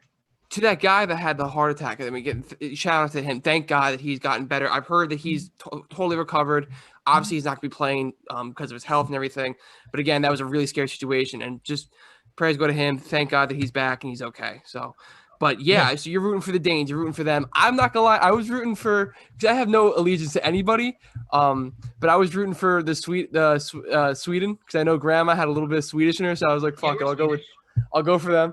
And that didn't work out too well for me either, to be totally honest with you. I was rooting for the Swedes. I saw them go through. I was happy. But I think Denmark was always my team.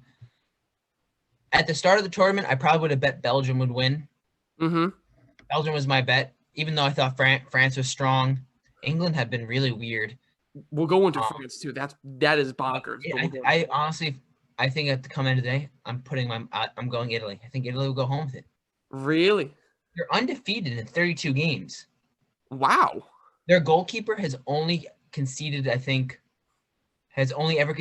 one goal in a game as the Italian goalkeeper. Jesus Christ. He's never conceded more than one goal as the Italian goalkeeper. He's been starting for Italy for the past 5 years. So what's going to be – I don't really know the bracket. I don't know if you know the bracket, but is it set up to where – my head, but I think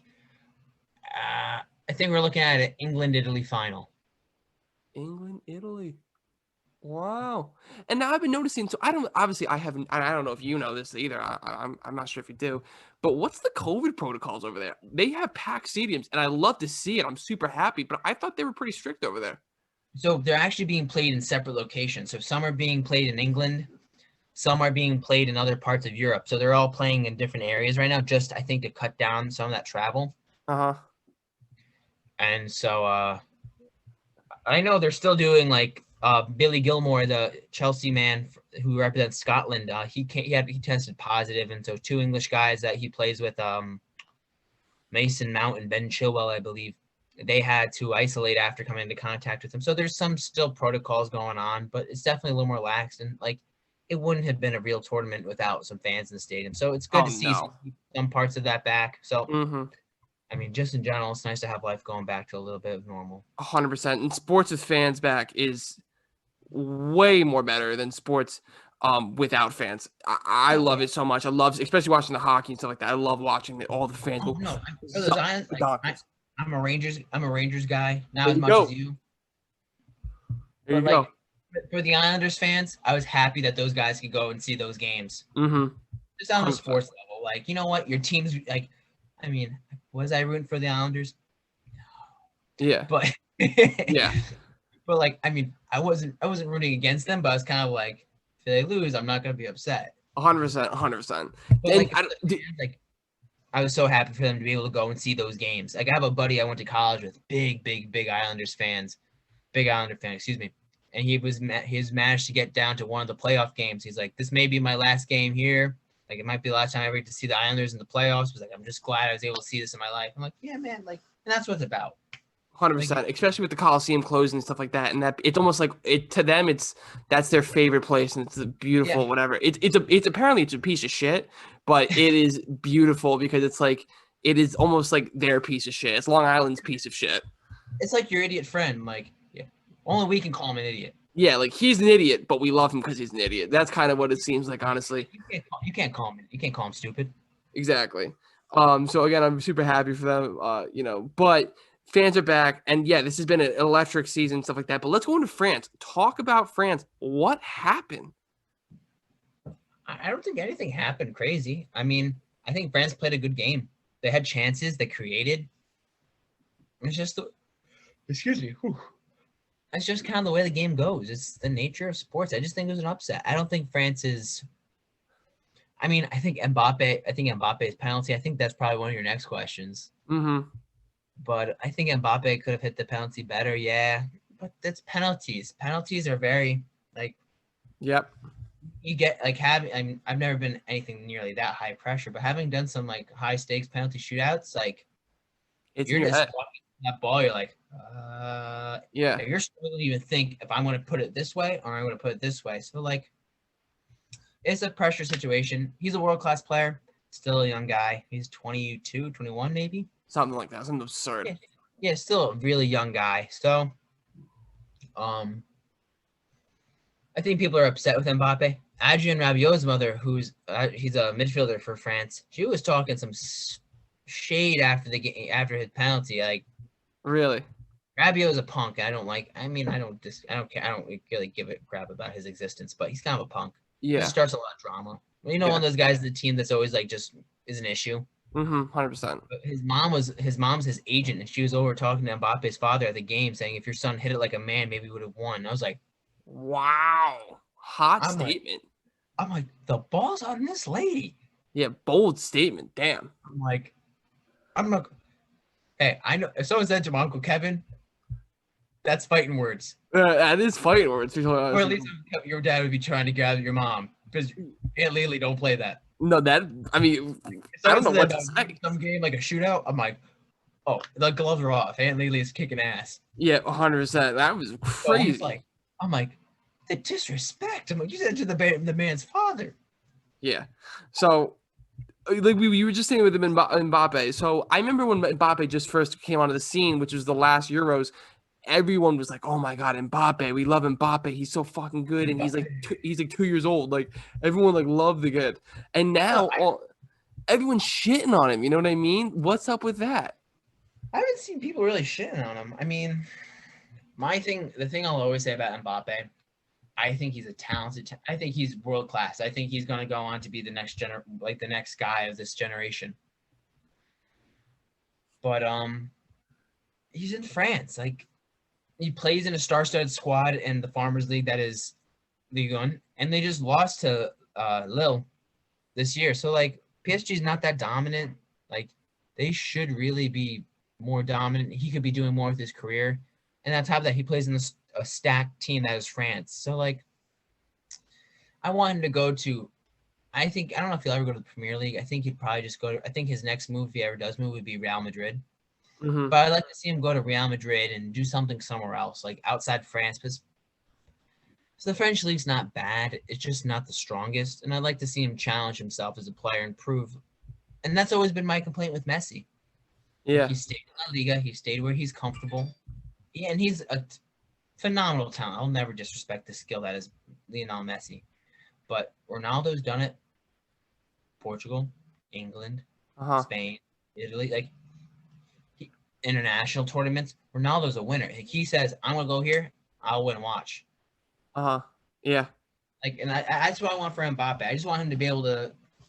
I don't want critics in the future to be able to say, like, "You only did it in France." So, yeah. I would love to see Mbappe in an English jersey and over in the EPL. I think that'd be a lot of fun. I hope. I mean, I don't want to see him in the EPL unless he plays for Manchester United. well, yeah, as well. I want to see him in the Man U jersey. I don't know. I would not. Actually, I wouldn't take Mbappe at United. You wouldn't? No. Really? Why not? I mean, Marcus Rashford is nearly as good. Jadon Sancho now, just as creative.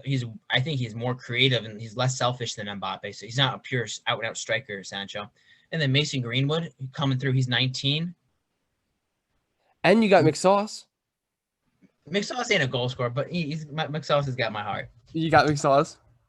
I mean, he's replaced Ander Herrera in my heart. I love a scrapper. I love a guy who bleeds for the team. And McSauce is always a bleeder. So McSauce, he'll square up. Like, he's like, my man's like 6'5", 6'4". Like he's always the first one in the heat.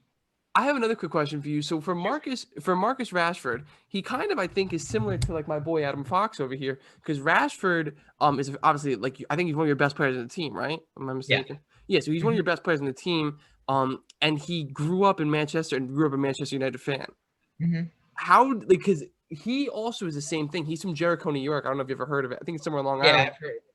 And he grew up loving the Rangers. And before he was on the Rangers, he got drafted. It's kind of weird how the NHL works, but he got drafted to the Carolina Hurricanes, and they didn't really want him. Something happened where they were like, "We're going to give you up. Where do you want to go?" And he was like, "Put me on the Rangers." So he grew up a Rangers fan, and there's something special about him growing up a Rangers fan and like winning and being successful. And he also just won Defensive Player of the Year. So it's cool to sort of like watch that. So he has a special place in my heart, because it's like he grew up a fan like me almost, and like is able to be like, yeah, like I get to play with the team I love to play. It'd be like if I played for the Giants. I would love that. Does he have a special place in your heart? And do you think honestly he would take maybe a hometown deal or something like that? Like, where do you see that going? I don't know about hometown deal. That's a good point. I think Rashford definitely stay at United for a very, very long time. I mean, so United. I mean, in England, they usually chant when someone's from the city or like a local guy or comes to the academy. They usually chant, "He's one of our own. He's one of our own." Yeah. So there's a lot of pride in the fan base, like when that's someone from the city or the area, like that's our guy. Like, he's one of us. Mm-hmm. So there's a lot of, and same thing with Mason Greenwood. Mm-hmm. Another local lad. I mean, I think Mason Greenwood had. I mean, I wanted to get back on Mason Greenwood because to answer why I wouldn't take Mbappe. It's because of him. I'm just talented, just a goal scorer. He scores. Really? You put that ball, like, he doesn't have a weak. He's an 19-year-old, doesn't have a weak foot. You can't force him any direction. You give him a chance, he shoots. It's going in.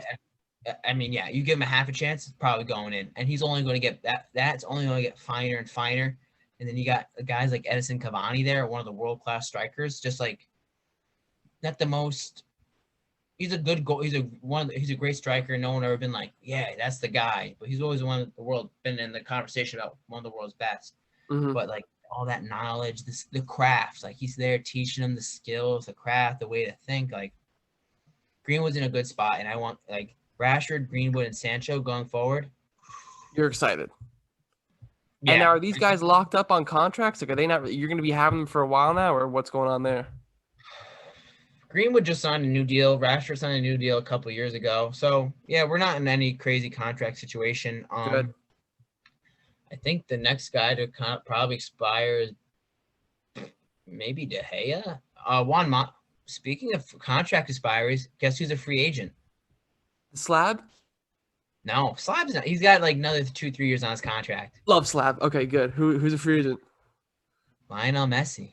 Oh yes, yeah, I do know this. So where do we think he goes? And we are going to go into that. So real quick before we go into Messi, are you watching the Copa thing? No, I haven't watched any of the Copa. I could give Okay, a is crap. that just not good? Is it just not as I'm good saying, as? no. I mean, oh no. Don't ever think that. I don't know. I just don't. I'm not invested in the South Americans the same.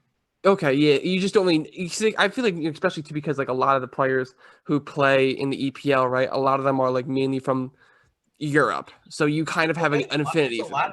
There's a lot of Uruguayan. There's a lot of Brazilian, Uh-huh. Argentinian, Chilean. There's all sorts of Venezuelan. There's all sorts of South American players that are in Europe. Mm-hmm. But it's just I don't know. I just never really have been. It's just I their don't know. thing. It's just never been something I'm like. If it's on, I'll click through it. I'll watch it, but I don't really follow that. Does Messi run that or no? Like, is he killing it Oh, down there? Messi's been horrible for his international career. Wow. Yeah, Messi is really, really. When he plays for Argentina, he's not the GOAT. So I don't know how can a guy be the GOAT of something when he doesn't GOAT all of it? So if you're gonna say who is your GOAT as far so I'm gonna go with you're probably a better Ronaldo fan than you are Messi fan. A man shows up. Mm-hmm. Like, how do you say the guy who chokes for his country is the GOAT? Like, Ronaldo shows up. You put him here, he'll play, he'll win. Like, if you're a GOAT, you're a serial winner. Tom Brady, not the most athletic quarterback of all time, Wins. man wins. Guy wins. You can't like. I mean, do I think Tom Brady's the best quarterback of all time? Probably not. Mm-hmm. But he shows like you gotta pick someone, like touchdown save your life, Super Bowl, like I don't know, Eli Manning maybe. Only guy to beat him twice. Just gonna point that out real quick. See those two things? Yeah, Patriot fans. That's I always gotta. You need someone to throw. You're throwing a Hail Mary. I'm calling Eli Manning every time. Yes, sir. And David Tyree is on the speed dial as well. So yeah, but back to my point, like Tom Brady's the guy. He's a serial winner. He wins. He shows up, and he's proved that in Tampa this past year. Yeah, 100%. And Messi doesn't show up sometimes. Like that's kind of the difference. You brought up the free agency now with Messi. Where is he going? I think he'll stay at Barcelona, or he'll go back home to Argentina, play for Boca Juniors. He's 32, 33. I'm boring. I think it's going to be boring. That's boring. I really do. That is boring. That's not fun. I think. I mean, I've heard nothing. I've seen nothing, and I just feel like for the money he wants, I don't really know who wants to spend that on a 33-year-old. Even though it's Lionel, even though it's Messi, like yeah, I don't know.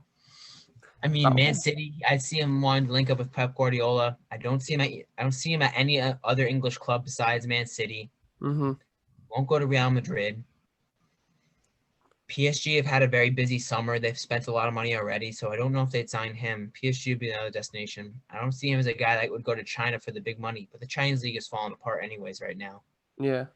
But so I see him staying at Barcelona, retiring, or going back to back to River Plate. I think I forget what his club was back in Argentina. Mm-hmm. That's really all I see. It's for the hype that it could be. It's sad because it's just kind of like, that's all I got. Like I'm no reporter, but that's all I can see. That's fine. That's all we need. Yeah. Okay. So I think I kind of real quick before we go.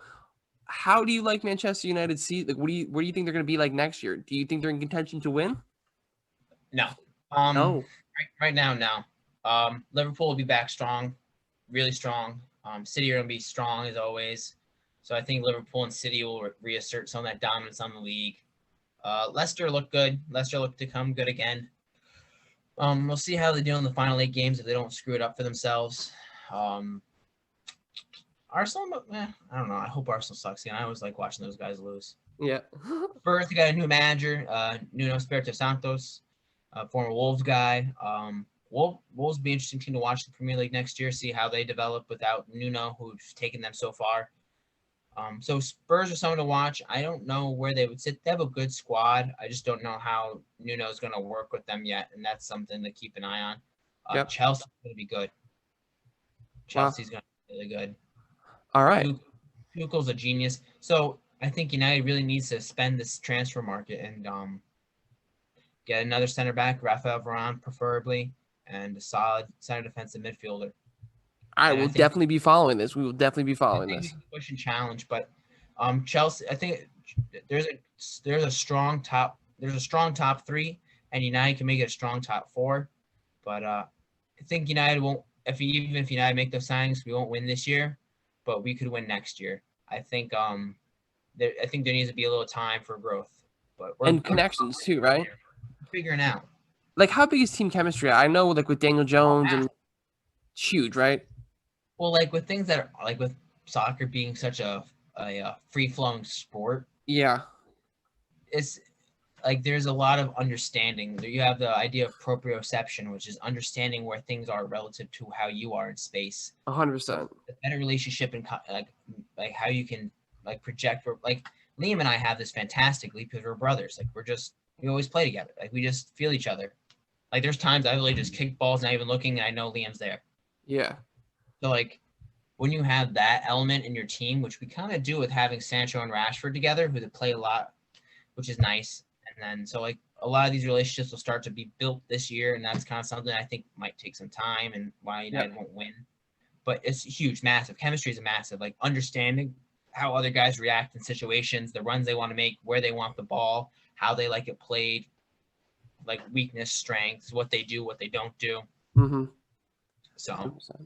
chemistry is massive, but it takes time. Yeah, totally agreed. All right, Brandon. I mean, do you have any questions for me? Like, I don't know what else we got going on here. I don't really know if we got anything else.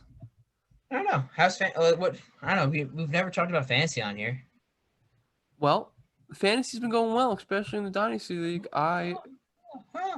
I've been liking my Dynasty team, to be totally honest with you. I like my rookie draft. I'm pretty proud of my rookie draft. So we can go into our trade that me and you made between. Did I go through? Yeah, 100%. That's how you got all those picks. Good.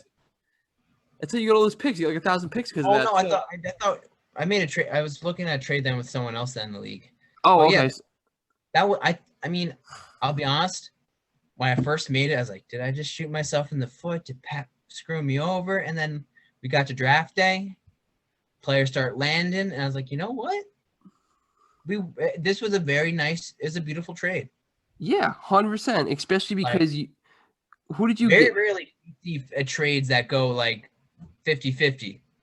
Like everyone win. 100%. You got another quarterback in Justin Fields. That was a big one for Mike. You got Kadarius Tooney. That's my boy. I mean, I saw him on the board. I was like, Pat's coming up next. I know he wants him. I'm just going to take him so Pat can't have him. That's fair. You got Travis Etienne too, which is another good player. You got a bunch of young players, young studs. Yeah. So the real, I mean, it was nice. I had a lot of dead weight on my bench. Mm-hmm. It was nice to clear that out and put some guys I can hold on to for the season and let develop. Yeah. Yep, just see how it goes and get rid of them, and then we draft next year. Yeah, but I like that. I mean, I'll be honest. The farther I get away from my Josh Allen trade, the more I want to cry. But you're away from it. I like your setup too, especially you got Matt Stafford on your bench. That's gonna Stafford is looking strong. I'm glad I had him. Like that was just pure luck. Yep. This picked him up. I was like, Stafford's not a bad quarterback. I'll keep him on there. But it just looks better and better now for him. Now he's on a because the thing with Stafford, everyone's always been like, oh well, he's always been the Lions, and the Lions are like historically bad and have ruined players. Like they've ruined Barry Sanders. Barry Sanders was the GOAT, but they just never could win with him. Calvin Johnson's a top 5 wide receiver. They could never win with him. So it's the thing with Matt Stafford. But now, like Calvin Johnson and Barry Sanders, they only played in the Lions their whole career. Matt Stafford, he gets a shot, and now we can really see is Matt Stafford actually good? Being on a good team. He's on the Chargers now, right? No, he's on the Rams. Oh, right. Both Los Angeles, both LA. Yep, you're good. So he's got what? Eckler. No, that's the Chargers. Damn it! Whatever. Yeah. Got Rob Woods, Brandon Cooks. Yeah, I think Brand Cook's on the Rams. Yeah, yeah, I I think don't so. know if he's out there anymore. Cooper Cup. Cooper Kupp is another good player. He's got a I couple think good he tight will ends. actually have an interesting. I think his value could be very interesting this year. No, I think he's going to I be. think he's undervalued right now. Yeah, no, I totally agree with you. I like him a lot. I really like him a lot. Another player too that he's got too is Cam Akers, who's a good run player. He's a good running back. So you can do have a lot of. He has a lot of good players, a lot of good talent. But the other thing too that he's got as well is he has a phenomenal defense. He's like a top Mhm. 3 defense in the league. They're gross. They're Is stacked. McVay still there? Yep, he's still their coach and stuff like that too. So McVay is a he's great young coach. Like, yep, and he's he's a passer. ecstatic. McVay's a passer. 100%. Like He loves the pass. Like, I mean, a couple years ago when they were really good, when they had Gurley. yep, they're Todd I Gurley mean, and Gurley was just icing on the cake because they didn't really need plays for him. Like, yeah, you just give him. It's like Saquon. You give it, he runs. yep, Like, he's going to make things happen. Like, you got to make holes for him, but he'll make it happen. yeah. So, like, McVay is definitely a passing kind of coach. So that's a good setup for him.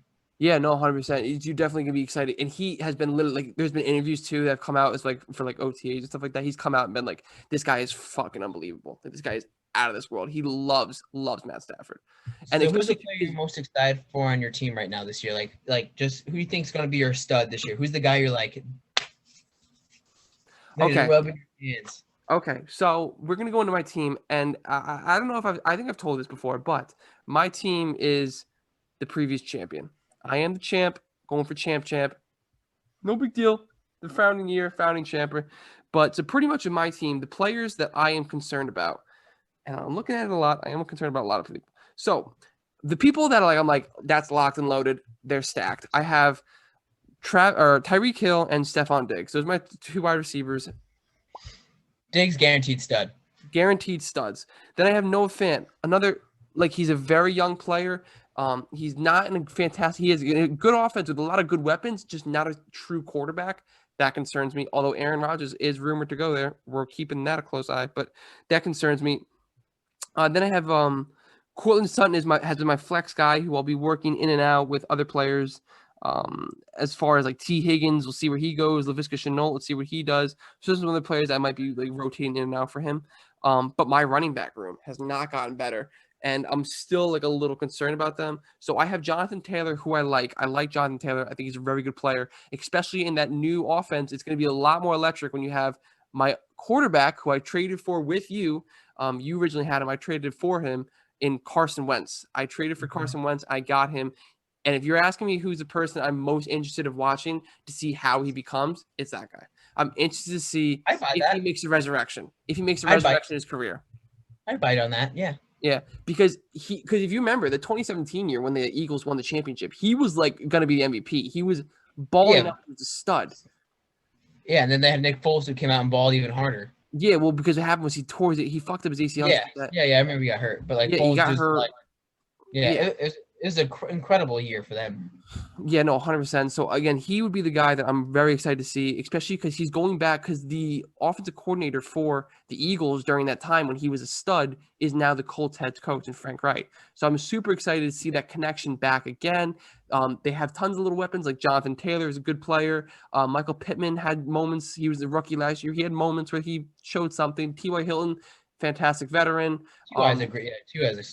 Yeah, he's a great guy, fantastic veteran. They have a really good defense. They have a very good offensive line, except they lost their left tackle. So let's see where that goes. But their Quentin Nelson is like the best offensive lineman in the league, hands down. So they have a lot. He has a lot going for him. He's got a team. Whereas in the Eagles, he didn't have a fucking team. He was the team. So now he doesn't have to worry about that. So I'm super excited to see if he can make a resurrection in his career because I hope he does. I always liked him. You know, it always sucked to me because he was on the Eagles. I fucking hate the Eagles.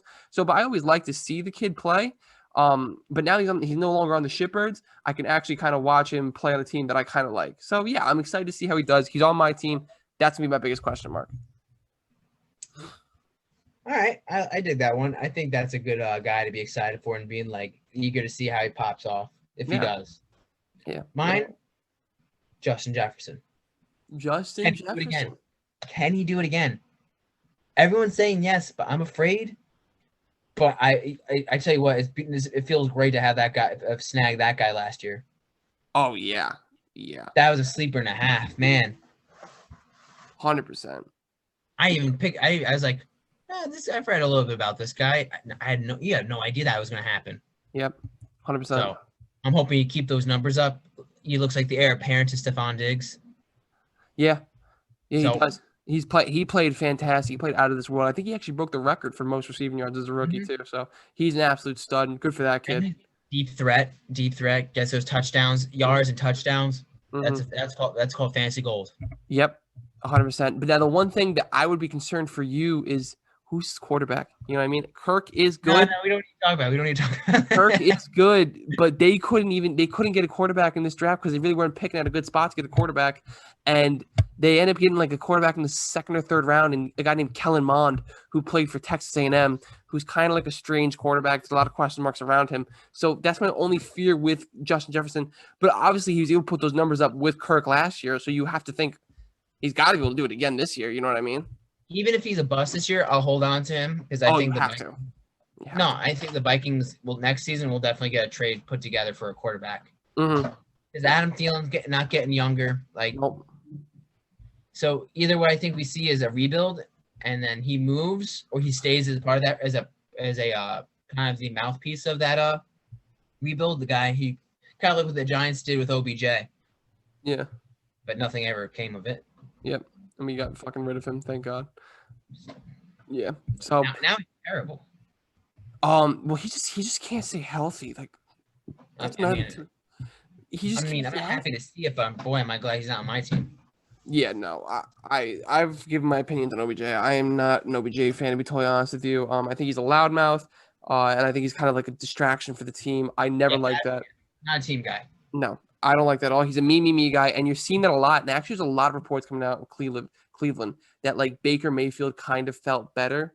Well, this is kind of this is like speculating a little bit, but a lot of people have been saying that Baker Mayfield, he kind of had a tough start to this year, and once OBJ got hurt, he advanced a lot more. The coaches are saying that he just picked up the offense better, or he just got better, and it's just a coincidence. But a lot of people are saying that like OBJ is very like, I need the ball so we can win. I need the ball. You need to force me the ball. And it's kind of tough on a quarterback, and especially a young quarterback at that, where it's like he's thinking in the back of the head like, oh shit, if I don't give this OBJ, he's gonna be pissed, yada yada, this and that.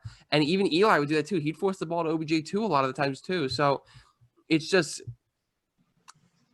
it's interesting to see where that goes, and I hope honestly he became humble because of how successful the Browns were this year. They almost beat the fucking Chiefs too in that playoff game. So that was a fun game. Yeah, crazy. So especially with the injury too to Pat Mahomes. So I mean, you never know.